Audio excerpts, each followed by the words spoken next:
region, where a deadlock in ceasefire and hostage talks has drawn international attention. Our story begins in March 2024, when the US military conducted airdrops of over 38,000 meals into Gaza. Despite criticism for being inadequate, the Biden administration planned to continue the airdrops.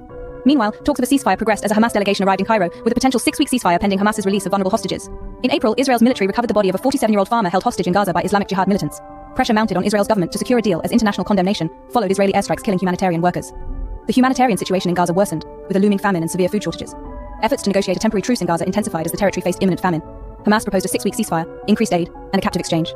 The US Secretary of State planned to discuss relief efforts in Saudi Arabia and Egypt. Now, an Egyptian delegation is in Israel, aiming to advance stalled negotiations for the release of hostages and the implementation of a ceasefire in Gaza. The delegation will also continue discussions with Israeli officials on security coordination around a potential Israeli operation in Rafah, a region close to Egypt's border where around 1 million displaced Palestinians have taken shelter. Despite months of talks mediated by Qatar and Egypt, Hamas and Israel have failed to reach an agreement, primarily due to differences on key demands. The latest framework includes a 6-week ceasefire and the release of some hostages held by Hamas in exchange for hundreds of Palestinian prisoners in Israeli jails. One key demand by Hamas is the unrestricted return of displaced Palestinians from the south of Gaza